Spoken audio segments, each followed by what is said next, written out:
I have three good friends in California. One of them is Ray Comfort. That's right. Suffering for the Lord in California. Actually, I have more than three, but Ray Comfort joined us from Los Angeles, California. Ray, good morning to you. Good morning, Tim. I hear you've got a tadpole in your throat trying to evolve into a frog. I do. I don't know. What do you do about something like this? You try and drown it with water? Yeah? Yeah. Coffee. That's what coffee? Yeah, That might be a problem. It's stirring it up. Oh, coffee causes tadpoles to grow in your throat? Yeah, I think so. Okay, I got you. Hey, tell us about this. I got an email from you about your website. Ray is well known to our listeners, I'm sure, most of our listeners, for his evangelistic ministry around the world, Living Waters, and Ray has trained a lot of people on how to share your faith, and how to share your Christian faith in a way that causes people to realize, hey, I've got a sin problem that needs to be dealt with. And thus I need a Savior. That's right. That's right. Ray, but what were you telling me the other day on your about what's going on your Facebook page? Yeah, I got excited about Facebook. December, I think maybe the 23rd, I just wrote something on my Facebook page just casually, and 1,300,000 people saw it.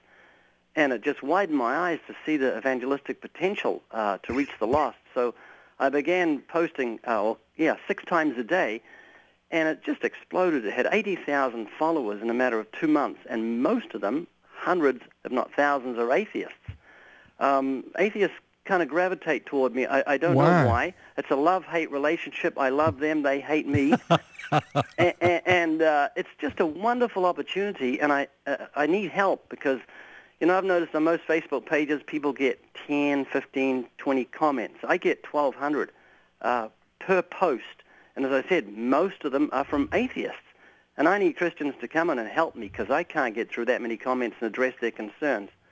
Most people most Christians are a little intimidated by atheists, but they're not intellectuals. They ask questions like, how do you know Jesus really existed? And I answer, well, have you forgotten what year it is?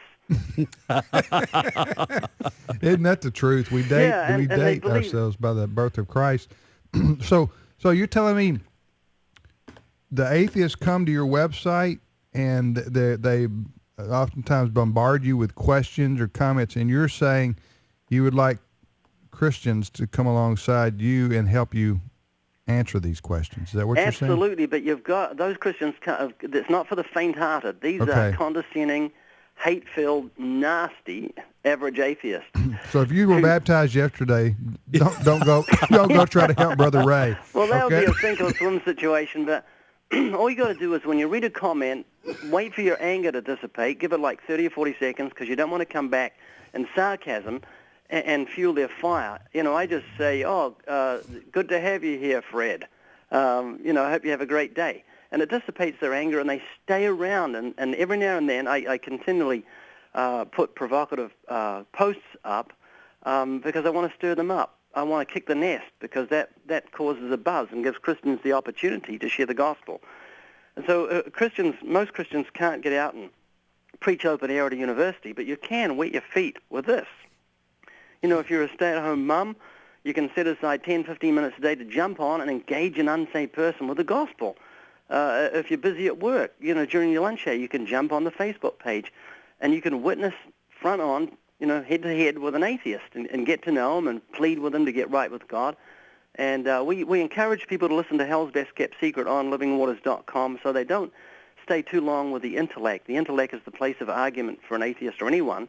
If you want to really do something powerful in their lives, address their conscience, go through the commandments, speak about Judgment Day and the reality of sin and the reality of this terrible place called hell that we don't want anyone to end up in. So people can find the Facebook page by just Googling in Ray Comfort and Facebook, and you'll be straight on there and do something eternal today.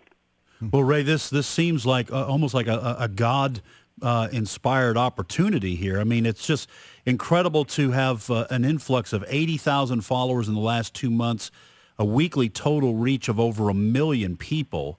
That just seems that it seems ordained by God. This does not seem accidental. That's how I feel too. I mean, the internet is used for evil, but here it can be used for good. I was interviewing a young lady the other day at a university. She walked up tapping a stick, and I said, were you born blind? She said, I became blind at the age of 2 months through a hospital accident. She was 23. I sat her down, called her mum, and asked if it was okay to interview her, and she said it was fine. And the first question was, tell me about the color blue. And her answer was interesting. She said, blue is a very sad color. And I said, why do you say that? And she said, well, people get the blues. And in her dark, confined world, she had no understanding of the awesomeness of a blue sky. And that's how the atheist is. In his dark little world of sin, he has no understanding of the awesomeness of God. What he needs is light.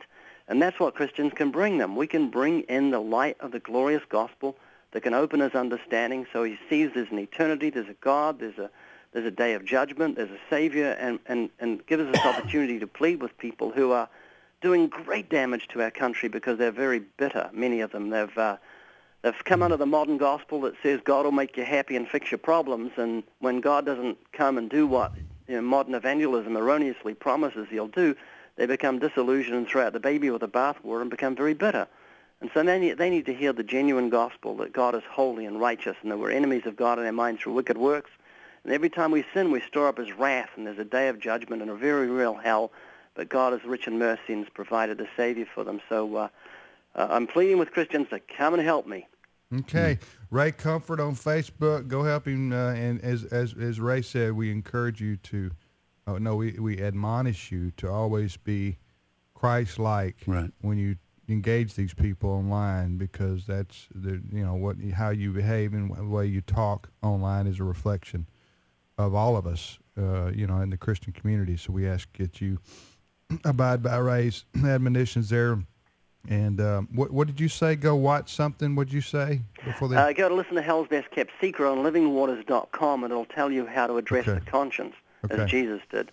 All right, Ray, go get Thank you, guys. Appreciate you allowing me to talk about this. All right, well, you're welcome. Talk to you later. God bless. Bye-bye. Bye-bye. That's Ray Comfort. That's not a Southern Californian accent, by the way.